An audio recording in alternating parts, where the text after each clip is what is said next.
Wonderful. Do I get my slides? There we go. Going for success in Eastern Europe. How do we actually make successful ventures over here?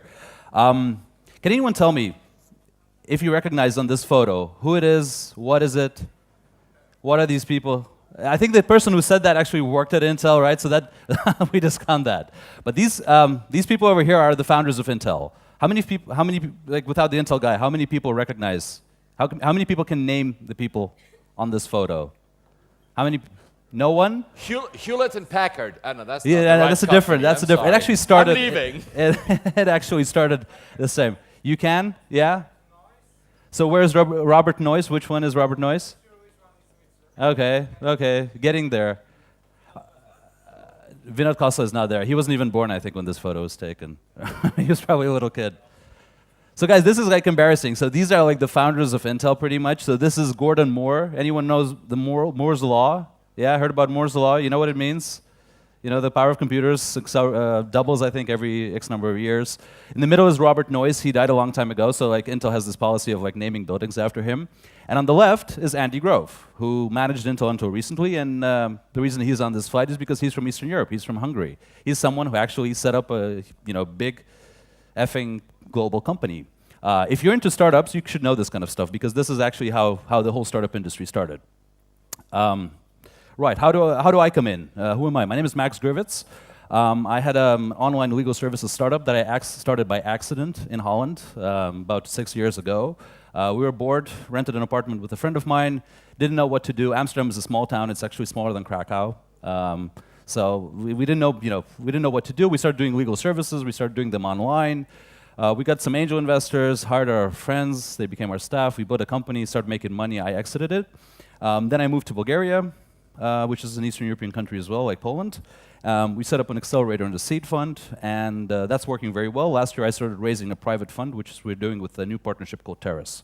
And basically my whole kind of aim is to see if we can build sustainable, successful, lasting tech companies in this region. I'm very accessible through Twitter, so please feel free to follow me and respond to whatever you think that I'm saying which isn't right. Okay, why here?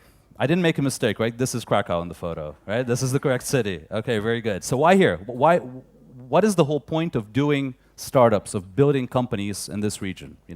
Why is this such a big deal? Why are we, so many people coming to this conference from all over the world, pretty much, talking about it?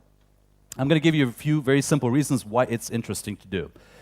First of all, we have really great technological talent. And this is not a joke. You have smart engineers everywhere, but if you look at the quality of engineers in Eastern Europe, it's amazing.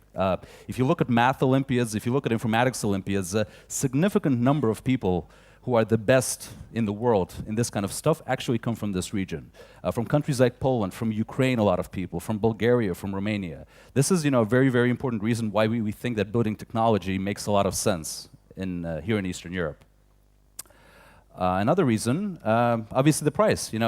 In Silicon Valley, it's extremely difficult to hire engineers. They cost shitloads of money. You have to build these fancy offices for them, with massages and free food. I don't know how many of you have been in Silicon Valley tech offices, especially the newer, fast-growing startups like Evernote. They have food. You can eat Asian food on floor 3, and on floor 4 they have bagels that are handmade from very special grains that are selected somewhere at the other end of the world. And it's crazy, you build all these facilities for these people, you give them these, crazy salaries of $15,000, $20,000 a month, which is still not a lot of money in Silicon Valley because it's so damn expensive.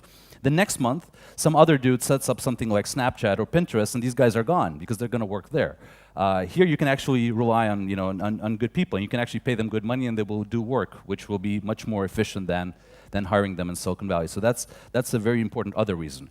Coming from the investor perspective, this is basically what it's all about. This is the reason investors are interested in investing in technology in Central and Eastern Europe is because it's a very, very lucrative business. Entry valuations, so when an investor enters a company, are relatively low, are very, very low actually. They're 66% lower than what you see in the United States. The exit valuations are only 22% lower, so that comparative gain, that's the sweet spot. That's why we're in this game. And investors know it. If you look at how many Well, first of all, if you look at how many local organizations there are, I know that some people probably in the room will be pissed off now because, for instance, I didn't put the Innovation Nest logo on that slide. But if you look at if you look at how many seed funds, accelerators, early stage investments fund there are in this region, it's very impressive and it's very good. What's even better is that you actually see a lot of globally significant investors looking at our region. Look at Y Combinator. You guys have, Estimate here, which is a YC company. If I'm correct, right? Estimate is a YC company. It is, right? Yes. Something which was very cool for us in the Balkans, I live in Bulgaria, is that in the last winter batch of Y Combinator, we had 4 teams from our region. We had a Bulgarian startup, we had a Romanian startup in YC, a Croatian one, and a Slovenian/Croatian one. So this is really cool. This really shows that we're doing significant stuff over here. That was the good story. Okay, what other problems? What is the stuff we have to work on? Obviously, engineers. Just having great engineers is not enough. This photo over here, this is Fairchild Semiconductor. I think Paul just mentioned HP. Basically, companies like Intel, HP, Digital, they all got born, out of a few companies in Silicon Valley that were producing chips, and Fairchild Semiconductor was one of them. This is how it looked like in 1961. A bunch of guys, in suits, talking about transistors and building computers that were, like this size and could only do like a fraction of what your phone can do today. You also need design. Technology nowadays is really is very it's very standard. It's very what's the right word for it? Commonplace. Commoditized. Sorry? Commoditized. Commoditized. Paul, thank you very much. I was looking for that word. Commoditized. People are like, today I met a couple of founders here who were pitching, that they're going to take some API and they're going to build a little tool on it and it's going to become a global leading product. That's very difficult to imagine. If you're going to use the Instagram or Twitter API and you're going to build a little product on top of it, that's something that a relatively good engineer, not even, basically if you can code a little bit, you can build that in a day. It's not about the technology anymore. The platforms make it very easy to do the tech part. It's about designing the experience of the product, and that's something that we don't really have a lot of experience with yet in Eastern Europe. And most importantly, leadership. So the ability to set a strategy, go against currents, lead, people with a vision, with a certain way of thinking. That's something that we really need to work on before we can create significant companies. We have a lot of success stories. How many of you know Jan Koum and his story? Does anyone know the name? Ukrainian dude, 16 years old. He moved to the U.S. Was really poor. He had all kinds of jobs. He even worked as a janitor. There's this Ukrainian lady called Anna Vital. She makes these really cool infographics. You can also look up her infographics about Airbnb, about Pinterest. This is the one about WhatsApp. How it all started. Very, very bad. Typical American dream story, from rags to riches in a number of years. Funny thing is the guy worked for Yahoo, met his future co-founder over there. And then they both, in 2009, I think 2008 probably, they both applied for jobs at Facebook, and they didn't, they weren't accepted. So the guys were like, okay, let's do something different then. Let's actually build a messaging tool. Long story short, the whole, what happened. 16 plus $3 billion, crazy, crazy valuation at exit. Very successful story. A guy basically from right over here. Phil Libin, same story. Russian dude, Russian Jewish dude, who partly grew up in the US. Evernote.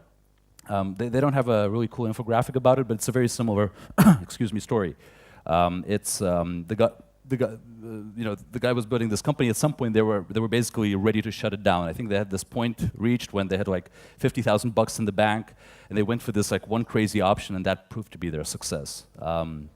Very typical story. Of course, Sergey Brin doesn't need mentioning. Also, a Russian Jewish guy who created a company called Google. You sort of know the story probably. What about smaller successes that we can look up to? This is actually a company that I'm very proud of. It's in my portfolio, Flips. Very, very interesting story. It's a mobile app that allows you to stream video from a phone to a smart TV.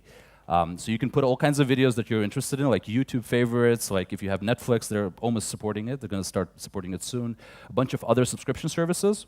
You can put them in your phone, and when you're in a room with a smart television, you can connect to that TV as if it's an internet router, which is the technically hard part. Because I don't know does anyone have experience with smart televisions? You know how it goes? You have to go like through the settings and you have to connect it. It's really hard. Well, it's not hard, but like when my parents bought such a TV, it took me something like an hour, maybe even less, a little less, 40 minutes, 50 minutes to actually make that thing work. That's me, you know? My mom can do it, for instance. So 90% of the people who have smart TVs don't actually use them correctly. And this app allows you to do it very easily.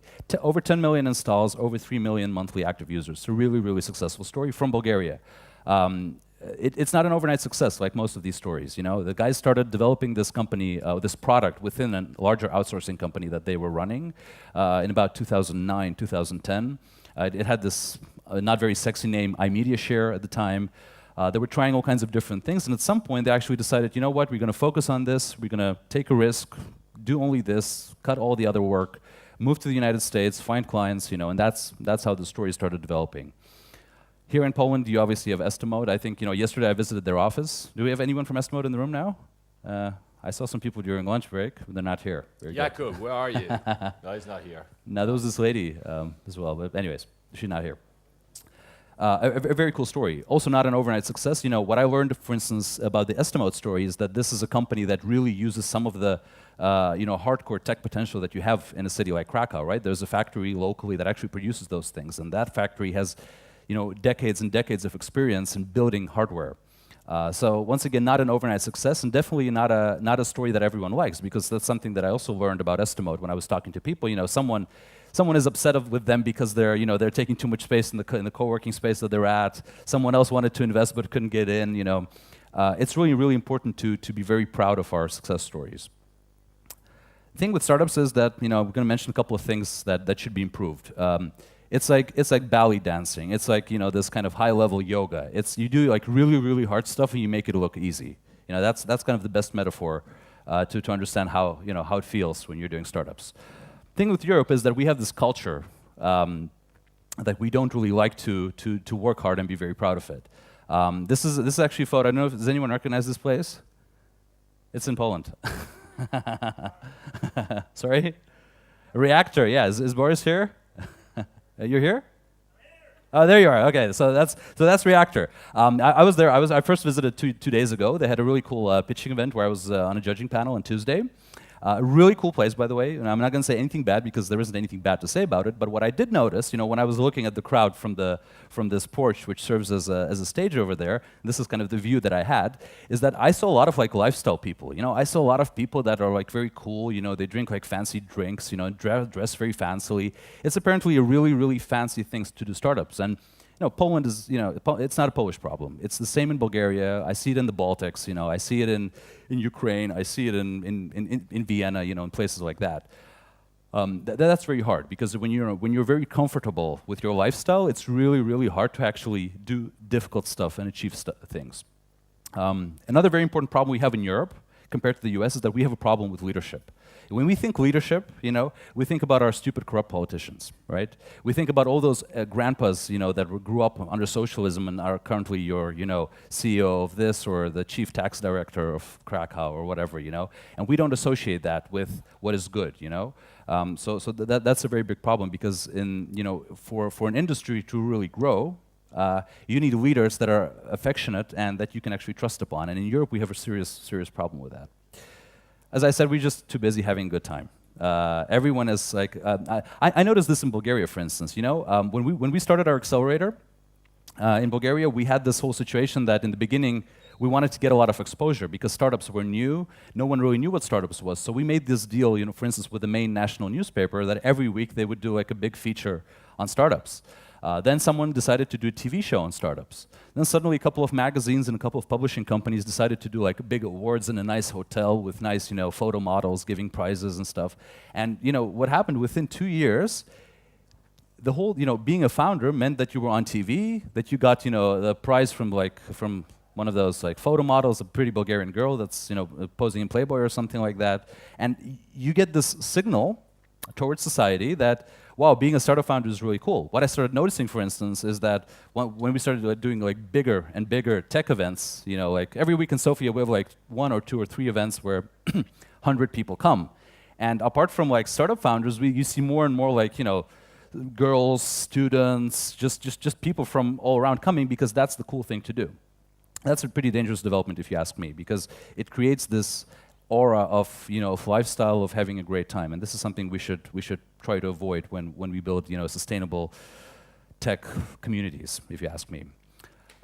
Very typical European and especially Eastern European thing is, we're, trying not to upset anyone. I see this in the Balkans. I don't know if it's such a big problem in Poland. It seems to be as well, a little bit. But in the Balkans, this is a very big problem. The Balkans, there's a term, it's Balkanized for a reason. Everyone is always trying not to offend someone else. You want to say something, but you don't actually say it because it could be very offensive, and you never know when the next war is going to start. Between between two people living behind two hills, next to each other. This is a problem. There's this quote. It's been attributed to Winston Churchill, to Seth Godin. I don't know exactly who said it, but Dave McClure used it as well. It goes like this. If you're not upsetting someone, you're probably not doing anything significant or relevant.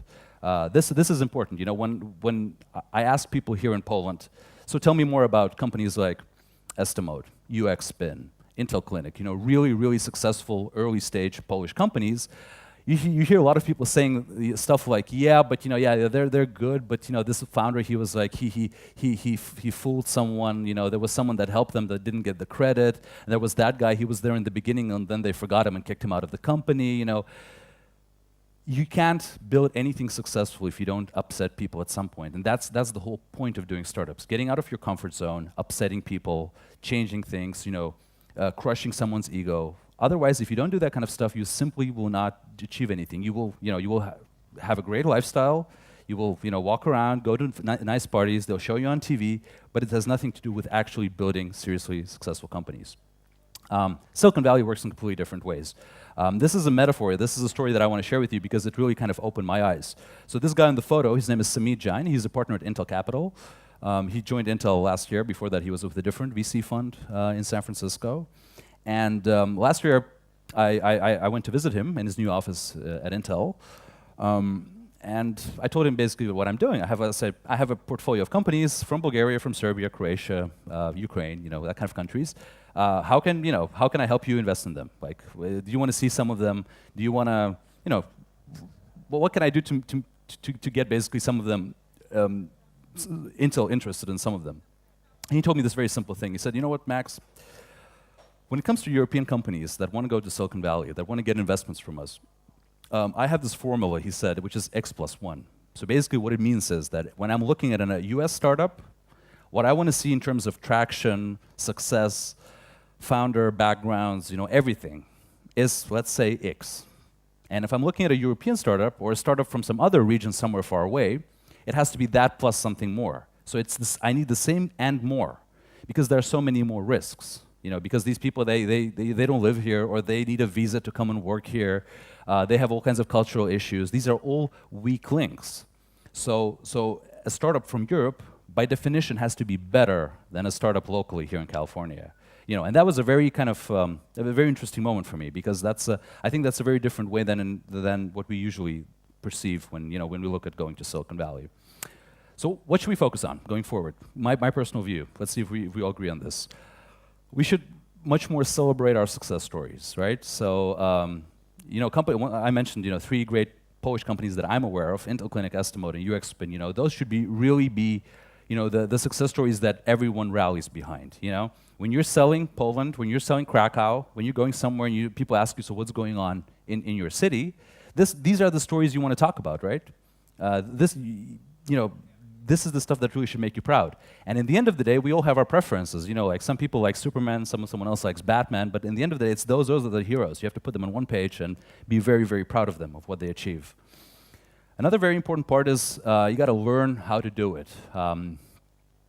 Many people have said this before me, but basically, if you want to do startups, the best way to learn it is actually work at a startup. Be like those 2 fuck-ups over here, who did the internship at Google. That's really the way to do it. So if you're still at that phase where you don't really know what you want to do, or you're playing around with different ideas, actually the best thing to do is to join a high-paced company. Here in Krakow, it's relatively easy. You got offices of big tech firms over here. Google is very present here. You have other companies that do stuff here. A company like Estimode, they're probably hiring. You can get a job there. That's probably the best single way to become really good in founding companies.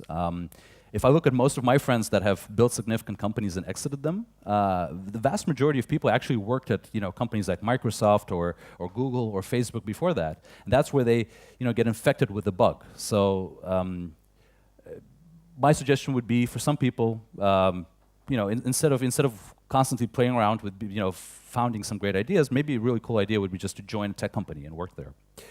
Catching up fast, that's a very important thing. I don't know if, I'll have a point about homework, the most important part later. But catching up fast is really important. I don't know if anyone knows the story of how in the 50s, in the 40s and the 50s, right after the Second World War, how Japan basically caught up to the level of technological advancement. By the 60s and 70s, Japan was really a leading country in terms of technology, automotive technology, electronic technology, and stuff like this. But in the 40s, they didn't have any of it.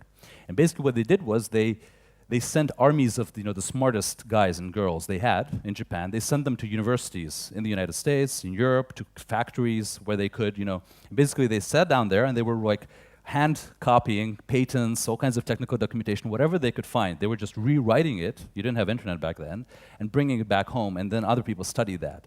So it's really, really important to understand, the benefits, which is basically great engineers, much cheaper execution opportunities here in Poland, but at the same time catch up very, very fast with what's really happening in the world out there.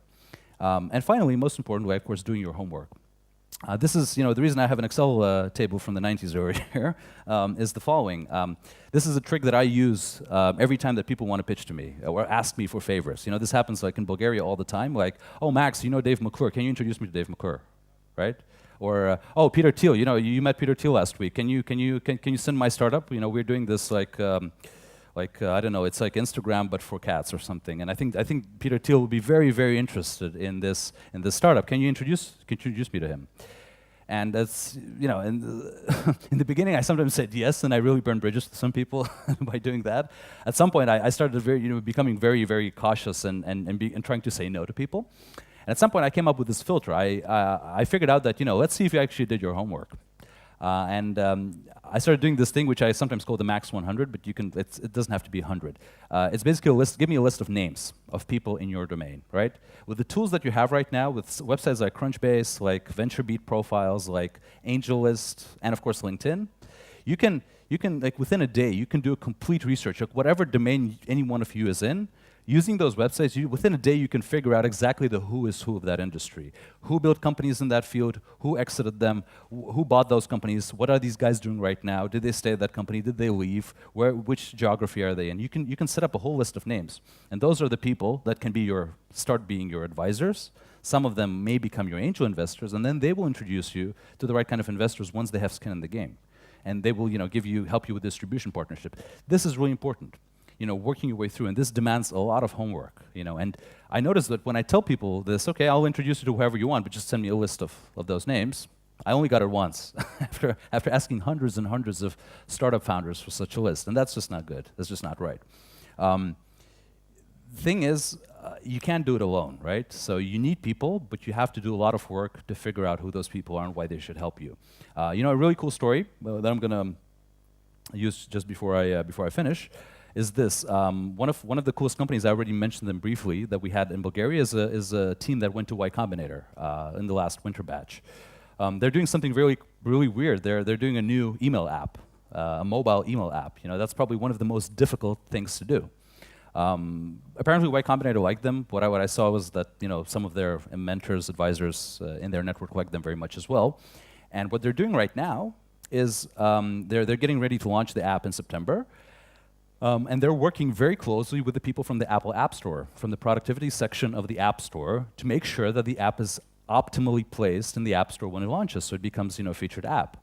Now, I noticed when the founders told me this, obviously I'm very happy and very proud of them, but at the same time, even I thought, like, wait a second, that's not fair, right? Like, why? Like, so many people try to push out apps, and you guys are like calling with this Apple dude that basically is like the god who's deciding every day. That's not fair, right? And then I was like, and I told this to some of my associates and friends and colleagues, and they were like, "Whoa, that's a huge advantage they have over there." But if you think about it, what's not fair about it? These guys hustled like hell to get to the point, and you need that kind of help, right? So this is kind of the way you got to think. If you're doing an app for iOS, you better be on the phone with Apple So they tell you how you should launch it. That's the way to become successful. If you look at some of the most successful applications that are out there, like Instagram, for instance, it's exactly the same story. The guys were in New York. They had this app called Bourbon, which didn't really do anything useful. And then they decided, let's do a photo filter app. It's going to be like Hipstamatic, which was like the biggest app at that time. This is October 2010. Let's do this app, but let's do it better. And they got in touch with the App Store. They went to California. They bought beers to the guy who worked at Apple so that he introduced them to the people at the App Store. Long story. You can read about it on the internet as much as you want. But that's the way to become successful. That's actually the way to do significant stuff. So doing homework and hustling, very, very important.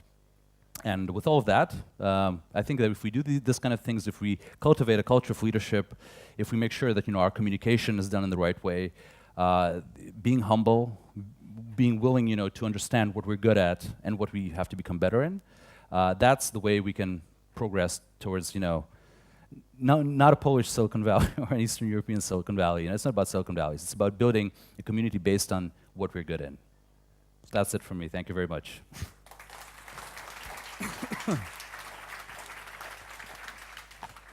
So with this, oh my God, it's alcohol, I think. So with this, we have, with me here is Dan. Dan is, he'll tell you more about what he does with IO Ventures. Basically, what we wanted to do is we wanted to make it a very kind of engaging session. We still have, I think, a lot of time. So my plan was to basically have you guys, come up with ideas based on what I said, based maybe on what Dan, if he shortly wants to introduce himself, and let's make this a lively discussion. Let's not make it like one-way traffic. So Dan, what do you think? Yes. Let me just put this in my pocket. Hey everyone, my name is D.Bragiel. I am a partner at IO Ventures, which is an accelerator program very similar to the model of Y Combinator and other ones. On top of that, I do angel investing. I think I have over 30 investments in total between the two vehicles. And I'm Polish myself. I'm looking to invest in this region. I have a couple international investments already.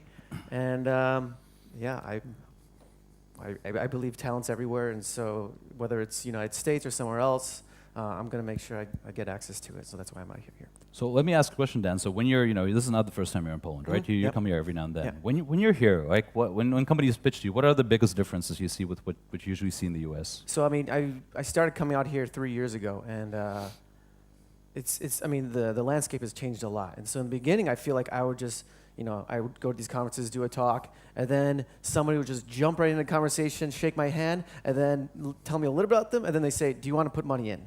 And they would just expect that money was going to come to them right away. And so that has changed a lot in terms of just etiquette and understanding the process. That has changed a lot, and also it's still lacking behind. What were the other points you're just what is different, right? Yeah, what is different between here I think and that's there? that was a big thing. But I go to other regions outside of Poland, Finland, Sweden, everywhere else, and the playing field is getting level, and there's no reason why you can't start a company here. There's no reason why you can't start a company in Asia or weird little small countries. Estonia is doing really well, so there's no excuses, pretty much. Yeah, absolutely. I mean, one of the things that you see a lot is that we talk a lot about companies from somewhere, but in reality, if you look closer, you have founders coming from all over the place. There was this funny situation. Slovenia had I'm in Slovenia pretty often, and they had this sort of successful startup a couple of years ago called Vox.io. I don't know if you know those guys, Vox.io. Okay. They were doing this web-based kind of Skype alternative. So it's voice over IP without a client. You can just go on a website, type a name of someone, and that website would allow you to call that person. Didn't work. So they came to 1 million users at some point, which is quite a lot. And they had to close because it just didn't grow after that. What happened after that is that one of the founders took a part of the team of this failed startup. He found another founder who was a pretty senior guy at Google, and they set up this new company which is called Layer. Oh, Layer, yeah. Layer, right? Yeah. So that's Tomasz. So that's a big story right now because these guys are building a whole backbone for any app developer to build this voice communication layer for their app. And right now, they won TechCrunch Disrupt San Francisco. They raised $20-something million. It's a big story. The funny thing is that every time I'm in Slovenia right now, and I'm like, "Hey guys, Layer, you should be so proud of Layer. It's so awesome," and they're like, "Yeah, but they're not Slovenians anymore. It's an American company now." So it's like what the hell does it matter, right? So that's one of those things. I don't know how this is in Poland, but in Bulgaria and also in like in Romania and many other countries, Ukraine, one of them as well, there is a really strong diaspora in Silicon Valley. So there are a lot of people that have like Polish background, like yourself basically. So when you're, if you're from here, if you're a founder from Krakow or Warsaw or whatever other city you're from, if you go to Silicon Valley, there are a bunch of people there that feel with you, that have the same national heritage, that speak your language, that are always, some of them will be probably assholes as always, but most of them are actually probably very good people that are willing to help. And I found that, for instance, with Bulgarian startups, this really helps a lot. We have like 20, 30 people in Silicon Valley, Bulgarians by origin, who are like in senior positions. I mean, many more, of course, other people are doing great stuff, but there are like 20, 30 people in like top positions. SVP of sales at VMware was a Bulgarian guy until recently. Head of marketing at Salesforce is a Bulgarian girl, et cetera, like a top guy at Amazon. And this is a really strong support network that you can use. So diaspora is really, really important. Yeah, in terms of like trying to get access to these crazy people, like Max was mentioning, you might try to do like a different, wraparound of sorts where, like you're saying, you kind of meet other individuals in the community. Maybe they're high individuals and SVPs or just even employees at companies, and they'll be your champion, and they'll kind of like help you out if you're visiting the valley or you need some introductions, contacts. Just don't expect like right off the bat to be the hottest shit in the world. And so I think that's a big thing. The expectations, like it's hard, and so it takes time. And if you just start something initially, it's going to take time, and there'll be many iterations, pivots, all that stuff. Absolutely, yeah. Does anyone have any questions for us? Like, does it just make so much sense that you're like, yeah, totally, completely, I feel you, man. Any questions about the U.S. landscape, how we look at companies? Yeah, now that's actually a very interesting topic. What is the difference? Like, I think maybe this is something that maybe you should say some things about, because you know that very well, much better than anyone else. So with IO Ventures, like the Sumit thing, he would come to our billing and stuff, and I think we had actually a worse equation. It wasn't X+1, it was X times 2. We needed a company to be like magnitudes better, mostly because of issues with the fundraising. If you're doing an accelerator program, you only have like 3 months for a visa, right? And so if you're going through this program, you're going to be in this thing for 3 months, and then you say you want to raise money, like when are you going to do that? Usually during this process, you're like, acclimating, like understanding the business, meeting up with people, and so you shouldn't be raising right when you start an accelerator program. And so then like how fast can you raise money afterwards? Because that's like the life of the company. If we're accelerators don't give you a lot of money, and so if you're just tinkering along for a long time, like you're gonna run out of money. And so it's like kind of getting point A to point B as fast as you possibly can. And so yeah, for us, we had a French company that went through our program, and they had a great design team when they were making video games. And so design was like their selling point, and they raised money within a week. They raised money from like really good VCs, really good angels. And so we want to make sure we put our companies in the best place possible. Right. So yeah, I mean, unfortunately, there is like this unfortunate reality that you have to be better than a U.S. company, but that's also just because the U.S. investors are scared. They're scared. They don't know you. They don't know anything about you. So if you make your way out there like multiple times, you get them comfortable, then they don't care. I have a Finnish investment where the guy comes pretty often to the United States, mostly just because his customers are there. But I don't even know that he's not from out of the country because he's just there so often. Just getting a lot of FaceTime. So one of the things that Sumit told me actually when I questioned him a little more about this whole X+1 thing, he said, Max, for instance, this is a very simple thing I can explain to you. Like at Intel Capital, he told me we're allowed not to make money, but we're not allowed to lose money, which is a very interesting way of thinking about investment. So he said like almost every early stage, like seed or small Series A investment that we make sure that we insure it. For instance, through acqui-hires, basically every time we want to invest in a team, we take those guys like for meetings to big tech companies like Google, like Cisco, like Intel. Obviously, they're in Intel, and we ask basically the acquisition managers over there, like, how much would you pay for this kind of engineers as sign-up bonuses, which is also known as acqui-hire. And if that sum sort of adds up to the total seed investment, obviously the investor has what is called a liquidation preference. So once there is some kind of liquidation event, the company doesn't work, any money that's left first goes to the investor to fill up to his investment. So that's a way we can insure ourselves.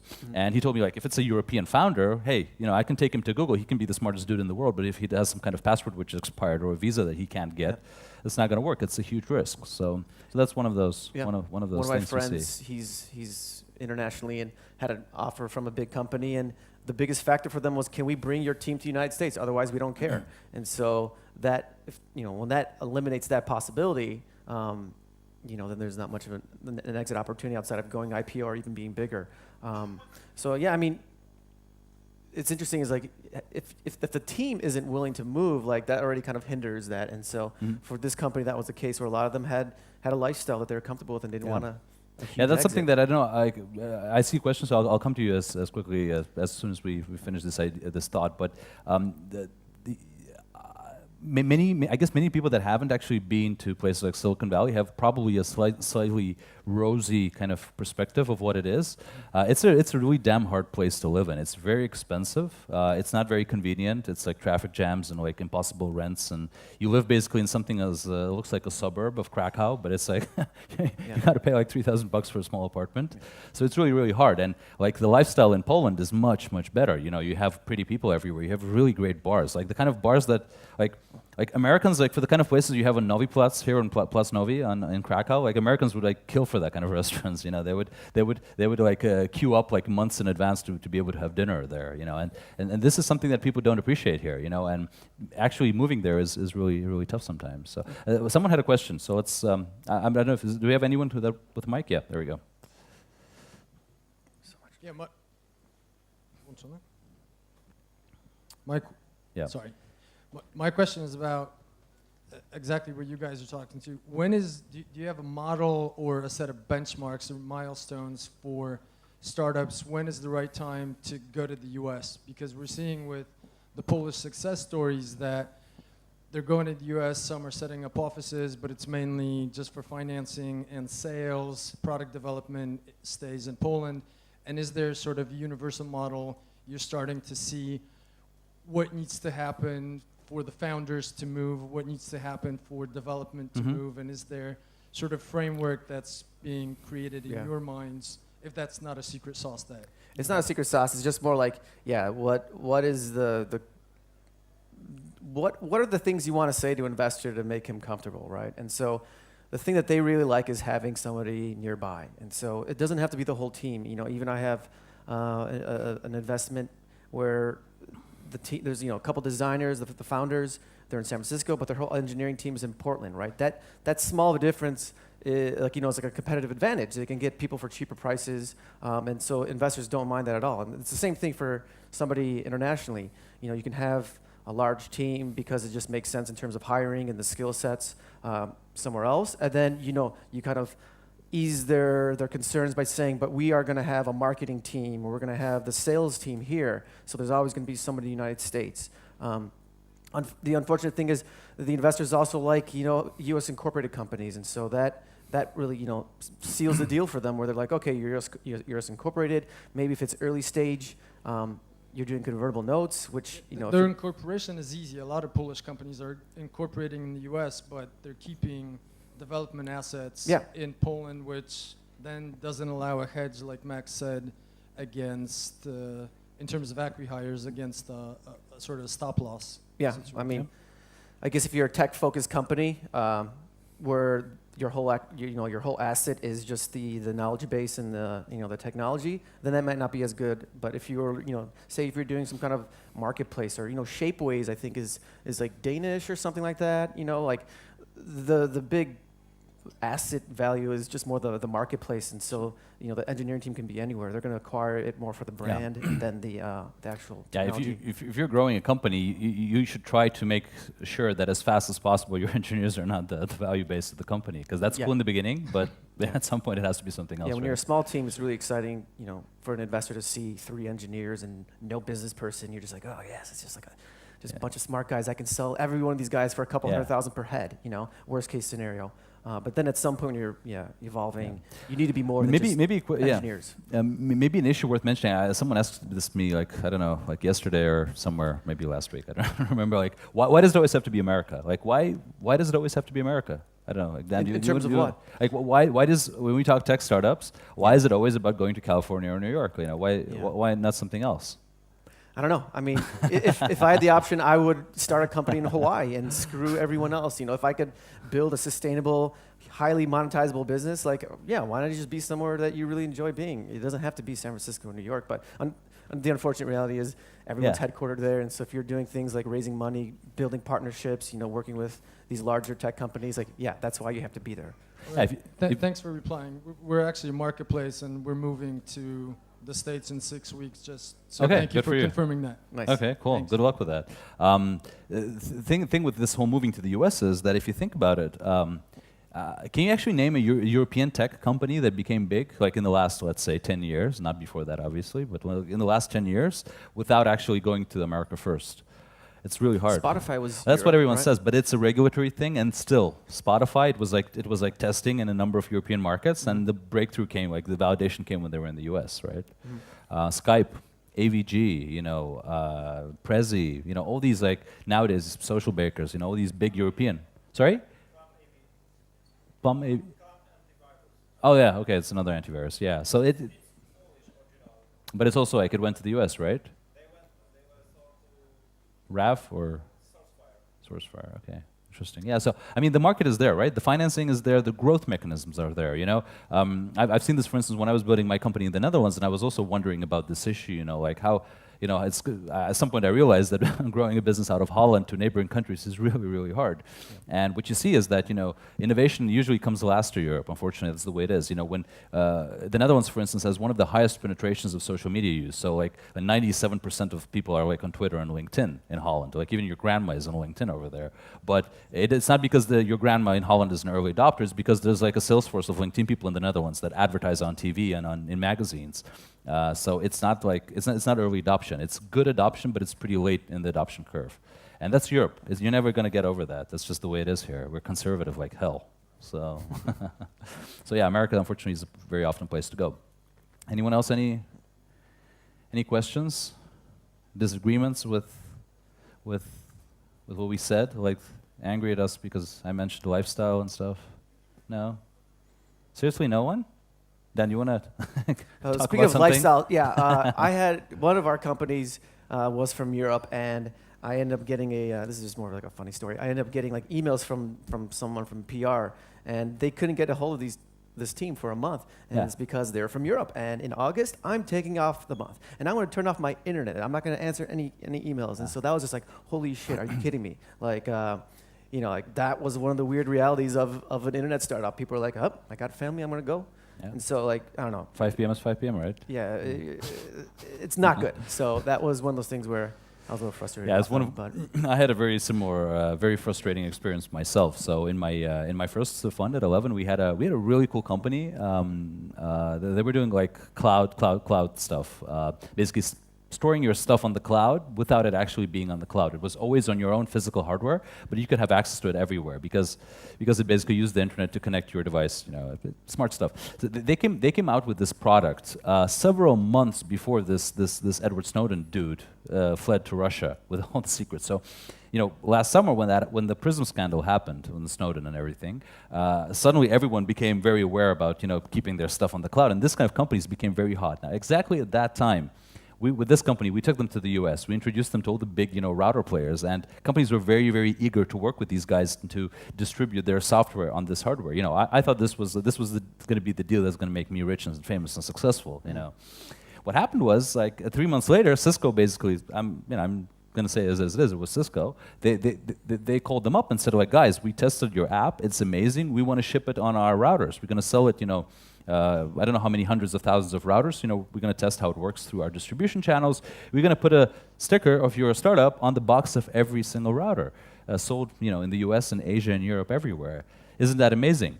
What happened after that was, long story short, but basically these guys just dropped the ball on Cisco. They suddenly realized that they really had to hustle, that they had to move to San Francisco, that they would have to work day and night, and they could forget about their personal lives, forget about living in Bulgaria. They just didn't do it. And what was even worse, they came up with all kinds of excuses, to say that why it's not going to work. Oh yeah, but in that email they said that they weren't really sure. Yeah, we should call them tomorrow, but tomorrow is like a holiday in America or something. So gonna call next week. And for 2 or 3 weeks, this extremely frustrating up and down, of coming up with all kinds of reasons not to do it. Dave McClure said this very well. He said, it's not about the fear of failure. That's bullshit. It's about the fear of getting real and becoming successful. I think I experienced that firsthand with these guys. I was perplexed. That happens. So make sure like no one of you does that, please. Let me jump in. Hey. So you said that Europeans are conservative. Maybe there is a category of startups that can benefit from being conservative. I went to Israel recently, and they have this security army thing going on. They're very tough on that. And there is a whole segment of startups that start in Israel, especially because they have that kind of background. Maybe there is, maybe you can think of a category that is good for European founders. That is, I think, a very, very smart remark. I was even thinking about saying something like this in my slides. I think we all, like all of us here, we have to come up with things that we're good at. And I guess that, for instance, in Israel, because of their army R&D security is one of them. The cool thing about Israel, by the way, is that they have really built this mechanism of like Israelis know extremely well what they're good at and what they're not good at. They're usually extremely bad. Like all of you guys, I'm sure, pitch much better than the best Israeli startups. Like Israelis are so bad at pitching. Sure. They usually come on stage, like a typical Israeli fashion, like on sandals, go like, the security software that we built, it's like you absolutely cannot understand what they're talking about. And then you figure out that it's some kind of like super army research that Microsoft is like paying like millions to buy that stuff. And so, but they're really good at that kind of stuff. So yeah, absolutely agree with you. You got to figure out what you're good at. Well, I mean, it seems like Poland, historically is known for great engineering talent. And so, I think 10 years ago, a lot of the engineering work was dev shops or something like that. In my past, I was in gaming, and so we had a team in Poland that we worked with. But just looking at it, like it's very engineer focused, right? And so, just even looking at all the kind of really hot companies right now, in Poland, it's like it's Estimode, it's it's the Seed Labs guys, it's Zortrax, it's like physical stuff, which is really cool and exciting. Manufacturing, like maybe that's the thing that Poland is really good at. And Perks is here. There's a shit ton of like 3D printing stuff. Yeah, right? and so it seems like marketing is something that Polish people, like almost all the startups that I've met in the last 2-3 days, almost everyone is like in the web marketing industry. So that's even though that people usually are just providing services, but it's still you have experience in an industry. That's something very valuable. So yeah. Ben, is that you? Yeah, it's me. Hi. Okay. So I'm just going to push you a bit more on that lifestyle thing, because obviously I just joined Spotify, and I've been quite impressed by the Swedish and Scandinavian overall kind of sense of free time and lifestyle. They cracked down the offices for 2 months in summer. We just had product days, just moved because of that actually, and all the New Yorkers had to fly in early. But just do you think these kind of, because I mean Scandinavia is pushing out a couple of really, really good startups. Do you think that's kind of just the exceptions, or do you see something kind of interfering with your theory there? So you're saying Spotify is an exception, and because they have this work-life balance aspect to it too? I don't know. I mean, it's a cultural thing in Scandinavia, obviously, that there's like very good work-life balance, but still they manage to push out these big startups like Supercell and Rovio and Spotify, etc., etc. So how do you think that kind of goes? Well, I think Finland has once again, we're talking about like historical kind of cultural things. They are very well known for their gaming. They've been involved in like really impressive graphic stuff like for years. Nvidia's got headquarters there, Nokia's out there. So it's just kind of more like like the trickle-down effect from these guys coming from these bigger companies and then starting something. Sweden's very impressive, where they just have really good stuff at all times. Everyone seems to be rich. I can't understand Sweden, how they have any motivation to build something. There's all these beautiful people. I really don't know. They might have really good business connections, and that's how they. I mean, Spotify is weird, I think Spotify is just like this amazing concept, and so it's like it's like a snowball where it can't. I don't know. It can screw up, but like it seems to be constantly doing well. I've heard in terms of management, like there are weird things like that where decisions take a long time, but it doesn't seem to matter. People love the product. They're very disciplined, right? Like people in the northern countries are just very, very disciplined. They have a great work-life balance and everything, but people just work really hard. I mean, I'm not Swedish myself or Finnish, but my experiences with those countries are that people really work hard. They have like bad weather. They sit inside and they work, and that's. Maybe it's just the sun. Yeah, there's no sun, and they're really good drinkers. Like probably it's. Yeah, exactly. So yeah, that's I guess what it is. It's really about finding, I guess, what you're good at. Paul, do you wanna chip in? Do you have any ideas? We still have like 10 minutes. Just about that. I mean, people criticize France a lot for never working and having 36 week an hour. But actually, if you look at the stats of the OECD, of the UN, they actually have the highest productivity out of 36 hours. That doesn't excuse anything they do in strikes and whatever, but it still means that at some point you just have to look beyond the just fact, oh, you have 6 weeks of holidays. Yeah, sometimes you can actually build great shit with actually all those 6 weeks of holidays. If you, I think, was it Max before said, you have founders that are on their emails all day. I mean, this is not a very good use of your time. So. Yeah. We still have 5 minutes. We if have you want time. to take If anyone more wants to say questions, something, because it's or a full room. I mean, it's the fullest room we have here. So okay, just yeah. So, madam over here, Go yeah. ahead. Yeah, you're Hold on gonna for get the a mic. microphone, You're gonna please. get a Yeah, microphone. thank you. Yeah. We want to record you. Thank you. Hi, my name is Basia. In fact, I live in South Africa. I've got established companies. Now I understand I should have called it startup in 2001, but That's the cool word. still Yeah. around, made my own money.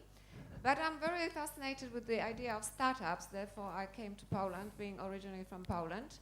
And I'm fishing around for the talent. And I must say, whatever I've seen is a great talent. But I'm a bit confused. I understand Silicon Valley, but London seems to be fighting to even overtake Silicon Valley. What do you think about London being the new startup valley? He lives in London, so. Sorry, I have to put the mic on.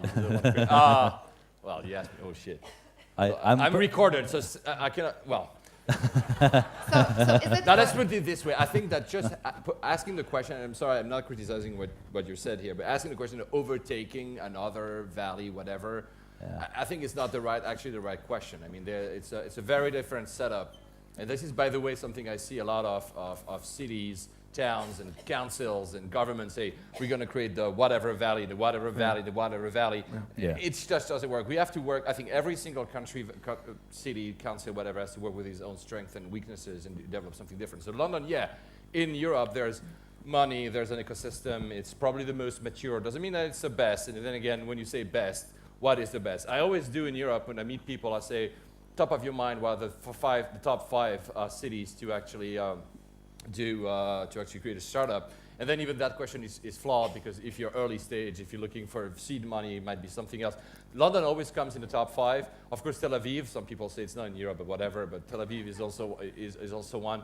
And then it depends. I hear Barcelona, I hear Munich, I hear Hamburg, I hear Stockholm that you were just mentioning before, where Ben lives now. So I think it's wrong to ask this question. I think it's very interesting. It also depends on your vertical. It's true that, for instance, for finance, for fintech, having a financial center in London helps, but I don't think you should find it this way. Plus, at the end of the day, it's also very expensive. So hiring people is more expensive than Eastern Europe. Living there is more expensive than Eastern Europe. So it depends on which stage. I know it's not very an answer. I don't know if you guys agree, but what I notice in London, like every time I'm there, and I'm actually trying to limit my visits to London because I find it pretty useless to go there. But the thing with London, and this is something that London has succeeded in, I think, it has become like this focal point for Americans that want to like find stuff in Europe. So I remember talking to guys like Rob Knyaz from Huxton Ventures and like dudes like that, Americans basically that are playing, the VC game in Europe, based in London. And when you ask them why London, they say, well, first of all, they speak English here. Americans don't speak any other language, so they speak English here. They have a lot of flights. From London, it's very easy. You can fly directly to Krakow, to any city like Krakow, pretty much. It's like the New York of Europe. It's extremely well connected. So that's if you look at the if you look at investors in London, you can probably divide them in two groups. There are some like UK investors that invest for the local market, and you don't hear much about them internationally. And then there are a bunch of like big name like European funds or organizations like Seed Camp and Startup Bootcamp and all of those that are basically sourcing stuff again for the US market. And London is just a very good place to be in for that. Yeah, it's only 6 hours from New York. But I would also add that something besides speaking English, which is clear for American investors, is that the regulatory aspect is also more liberal than the rest of Europe in terms of, it's very pro-investment in terms of, I think I said that earlier when Max was on stage. If you're an LP, if you're investing in a fund, or if you are funding, investing in a startup, or if you're in a startup, at the end of the day, you want to make money, you want to have success. So if you have all these, a lot of laws that actually block you to have success, and it could be everything. It could be, for instance, we're talking, and you said about that culture in Europe, about failure. You just look at the number of years you have to go out of bankruptcy in Europe, and some countries, even Germany, is like 16 years or something. So you fail and then you're stuck. Yeah, you're so, dead. And then these are Bye-bye. kind of aspects that Europe has to kind of figure out. And I think London is more business friendly for some, not for everything. I'm not saying it's perfect, but more business friendly. And this is a language that Americans understand better, I think. Absolutely. I don't know. One last question, anyone? Yeah, we still have 4 We have minutes. some time. So Gentleman over there? yeah.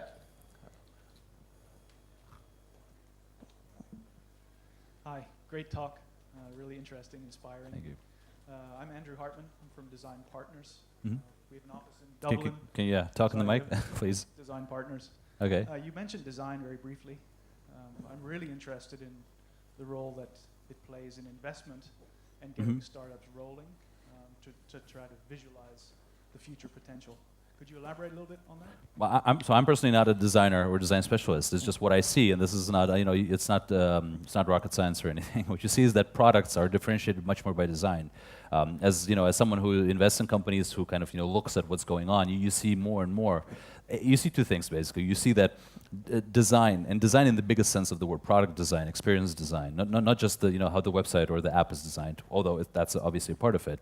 The whole design process is becoming key in differentiating bad products from good products. That's one thing that you see, and the other thing that you see is that unfortunately in Europe, we are not yet, very good at that. So that's one of the things that Europe is losing out on, I believe. Which is, if you think about it, it's such a shame because, rewind 20 or 30, when we were kids, what was, especially if you spent some time in America as a kid, it was European design, Italian design, French design, and IKEA. IKEA even, yeah, the Swedish Nordic stuff. And what is happening right now is that companies like Apple, are basically owning design. And the whole world, French and Italian and Swedish, look up to America for design. That's the world on its head if you think about it. But that's what's happening. So we have to rewind that, I think. I think when we look at companies and evaluate them, design is pretty low on. I think just kind of presentation in terms of how they present themselves is more important. The really good companies, they are pretty basic in the beginning and they just solve a really key problem and that's it. But one of our companies, they just sold the idea that they're a great design team, and people were excited about that. But they had years of experience. It wasn't particularly the product that they had. They didn't have any product. So I think design is important if it's a differentiation point. Otherwise, if it's just a really nice, slide or something, people will look past that and see what the real bones of the business is. Yeah, I do agree. It doesn't have legs on itself, but now it has to be embedded from the start. And that's something that I think this is what you try to say, that 5-10 years ago, it didn't really matter. At some point, you'll have to figure it out. And now the differentiation point comes much earlier in the... When I say branding, do not believe branding in terms of the tagline and marketing and branding, the philosophy, what are the qualities of our product, what are the attributes of what we do. And that design thinking comes much earlier in the process than before. Well, you see, so what happens is that technology is becoming very commoditized. This is a word you help me with. I see this a lot in taxi apps. Taxi apps, you can rank them by usability, and that absolutely corresponds to their success. Uber or whatever you call it, they're really very, very good. And the reason they're so huge, they just raised some incredible amount of money again, last week. 1.2 billion. How much? 1.2 billion. 1.2 billion. But their app was shit in the beginning. It was a little cab on a map. And yeah, so, exactly. They just solved a huge pain point, which was I can get a taxi easy, I don't have to pay money, and I'm guaranteed a ride. And so that was the huge selling point. Yeah. And I would add that it doesn't only apply to consumer tech, because obviously that's what we see, especially in apps, very quickly, after 30 seconds, say, I don't get what this app does, and it's ugly, and you don't. It also plays a lot, because I work with enterprise a lot, B2B. It used to be we don't care, it has to be robust, and it works. But more and more, this also comes into enterprise, where there's more choices, there's more startup doing B2B products, and the same thing happens, the same kind of, at some point, people use your product, and they have to understand it clearly. This means that design is the user experience, it's the product experience. It's a very wide term of design. Do not only think it about a website or the quality of the app, but everything has to be thought much earlier in both B2C and B2B. Actually, I believe, and that's what I see. Hardware is really important, though. So maybe hardware. You probably need some really nice polished product to kind of get people's interest, whether it's through Kickstarter campaigns or even through investors. So yeah. Yep. I think Paul, you're the boss here, but I think we're out of time, right? Yeah, we're perfectly on time, so I think we're going to wrap it up. And thank you, because you were really a lot of people here. You were very successful, so bravo. Yeah. Thank you very much. Thanks, guys. Thank you. Thank you.